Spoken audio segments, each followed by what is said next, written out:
I don't know. I think it's like I want to see, like, what is he going to do? You know, like when you're down at your lowest and you can't, like when you can't do it and then all of a sudden you do it, like, what's his plan for me? What's it gonna be like? A storm with an anchor and finding no good news in the paper. Life feels like an empty restaurant. It is exciting. Walking with God is always an adventure. You never know what he's going to ask you to do next. So many lips are moving, but they don't talk. And you don't know when the ball's going to drop. And I think that's the other thing too, is like, I was always like, why is God doing it to me? But really, I did not pay attention like how generational things are. Because of the pain and the hurt and the trauma, like, no wonder it's generational. How can it not be? Just, you think about the instance and then somebody who has to live with that pain and then how they're going to raise their child and then how they're going to raise their child. I mean, duh. But yet we think it's just us. Or, you know, like, there's a lot of things about, well, why wouldn't you be mad at God because he took your child? Or, here's the great one, why would you not be mad at God because you got a certain sickness when you did a certain thing that increase your chances of getting that sickness? Like, we do the things, you know what I mean? Not all the time, but anyway, a lot of those things have really stood out to me, especially now, because nothing that I did necessarily caused anything that's happened. That's not what I'm saying. Of course, we all have regrets and things I would look back at, but I think it's just looking forward at, I know all these things now, so now what will life be like if I put all that aside with myself and only look at what he can do?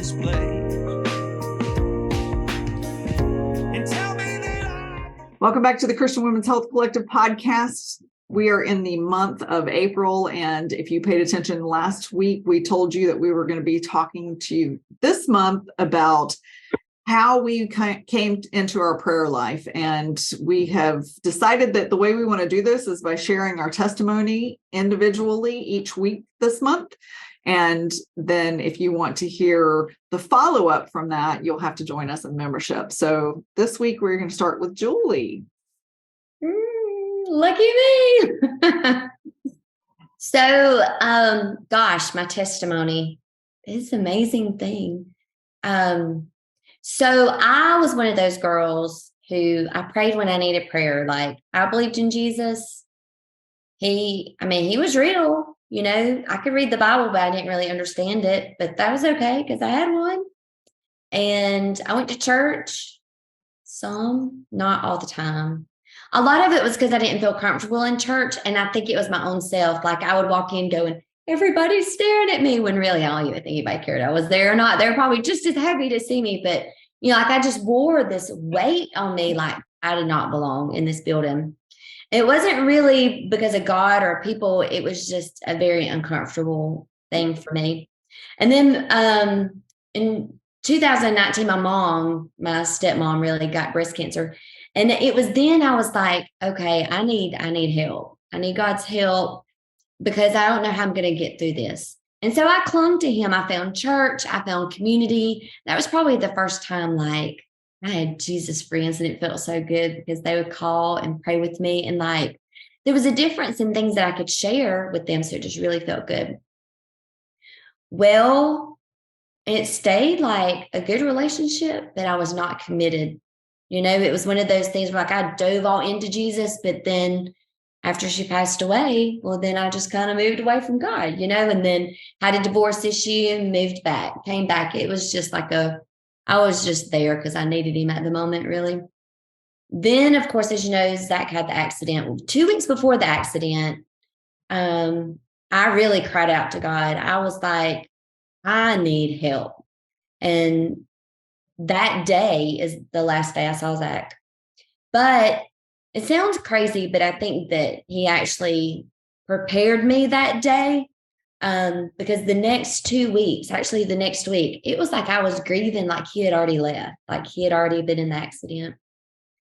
And I remember calling a friend's mom. I was cleaning the house on Saturday, and I had on Christian music, and I was just like blaring the music, and I was cleaning, and I walked upstairs, and I just had this nauseous feeling like, I'm just going to throw up.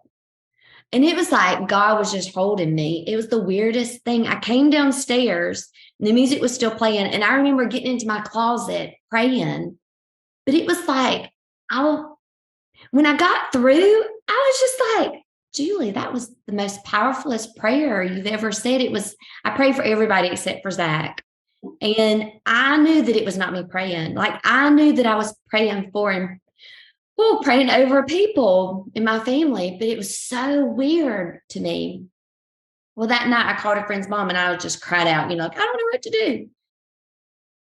As time moved on, it was almost like I could feel Jesus inside of me, like I could feel his love. And then the night of the accident, that's when I was just like, God, no, God, no, God, no. And to bring the accident into God, I think that's the moment when I knew I can't make it without him. Like, I know that you were with me 2 weeks prior because you held me and I felt it. And today I know why. It was like, I feel like he prepared me, things that I did that I probably would have never done. And the way that things happened, I just look back now and I know that it was him. Well, the night after Zach's accident, that next morning, in my mind, the sun would not rise. And so when I opened my eyes and the sun was up, it was almost like something was wrong with the world, like, what is wrong with this world? The sun should not be shining. And it made me feel odd. But then the next morning, the sun would shine again. And the next day, the sun would shine again. And it was almost like I knew that sun was going to keep shining. Like, I knew if that sun was shining, I was okay. And I knew that Zach was okay. But that was the time where I was like, I don't know what to do. Like, I could not save myself for the first time, which was so crazy because in years past, I always knew I know what to do and everything will be okay. But it was like I just didn't know what to do. So every day I just said, God, if you want to get me through this, you have to show me, like, you have to do it. And I lived my whole life basically just being a loner. I had friends, don't misunderstand. And I was like life of the party, but it was fake. It was fake it till you make it kind of thing, But it was almost like he took this and wiped my eyes and like let me see that there was really love there for me all along. I just never paid attention. Or like there were people in my life who loved me all along. I just pushed them away. Or that all these prayers that I had prayed that I wanted to come true, like they were really happening, but I got into too much of a hurry and just really messed it up. And I used to ask myself, like, what is surrender? What is surrender? Like people say, just let God have it. And I was like, well, what does that mean? You just do nothing, and I've realized that is exactly what you do is nothing. You do the best you can do every day. And it doesn't mean that you have to work so hard. You make it happen. It's that you follow him and you follow your heart. And doing that has changed who I am in every single way. Not only from like loving and feeling and getting through Zach's accident, but it has made me a whole new person. Like, I know I'm a daughter of a king. And I think what really got me that way is losing Zach. I was like, there's nothing I wouldn't do for him. Like there's nothing he couldn't say to me. Like I wanted everything for him. Like I didn't want anything from him. I don't know why my child thought I wanted something from him, but I wanted everything for him. And it was just like, the more I thought about Zach and the more I looked at the cross and the more I thought about God dying for me, it was like, that's what he wants for me. Like he loves me that way. And I don't know. I just think that was really what kind of set it off. Is like, God wants everything for me that I wanted for my child. And if he is the ultimate, I need to share with him everything. And I think that's really when I started just sharing, everything. In the middle of doing bad things, I pray all the time. He is my best friend praying. He's my best friend to talk to. So like instead of talking to a best friend for hours on end, now I talk to God. He became what got me through every day. And I think we feel bad for not talking to our friends. I did. And I think we feel bad for not going places on the weekends, but I think those moments that you have with God is what shapes you and makes you, and that's where you build a relationship. And it's hard to sit in it because it's painful and you cry and it hurts and it's forgiveness. And y'all, forgiveness isn't I stole or I lied or I cheated. Forgiveness is, God, I didn't listen to you when you told me, when you were showing me the way. It's so many things. And I think the best part is grace, because now I know with him that all of these things that I never thought that I could accomplish, I'm doing. Like being here, talking to you guys is such a huge answered prayer. Like having friends like you is a huge answered prayer, and all the other things that he's done. And I know that nothing has happened that I could have done without him. And I just think that's part of me sharing and seeing the beauty that he does, because I've never shared with him my dreams. I always was told God knew. But the more I share and the more I tell him how scared I am, and the more I dream, like I dream with God, I'm not talking prophecy of these, like what I expect. I'm sharing my heart. And y'all, it's coming, it's happening. It's the craziest thing. And the pain is still there and it hurts. But I think about all that he's hurt. And I think that just kind of, I don't know. Anyway, that's a little bit of my testimony. It's long. I think I went too long. There's so much more to share. And I would really hope that you would join our next training. Yes, join our next training. I am going to encourage you to get into our membership. And here is why, guys.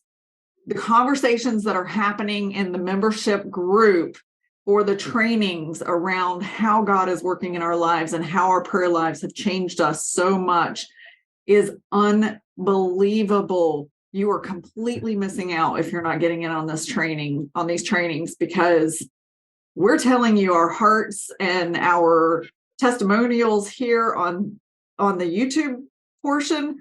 But what's going on the training session is where the real cleansing is coming in, and so much scripture and so much just, I don't really know how to describe it. Ladies, do you have anything else that you can say to help me make this clear about how real trainings are? And raw. Yeah. It's real and raw life. Yeah. Real. Yeah.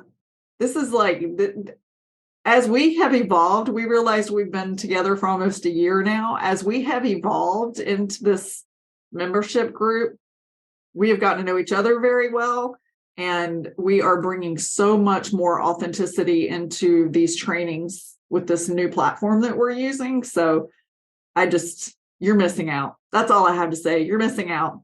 So I'm going to ask you, if you are not going to sign up for the membership, I'm going to ask you to please subscribe, share, hit that notification bell so you get notified every time we release a new video. And please make sure you comment below what you would like for us to do trainings on, as well as leave reviews if you're listening on the podcast platforms. We'll see you next week. Thank you. Bye, everybody. Bye, everyone.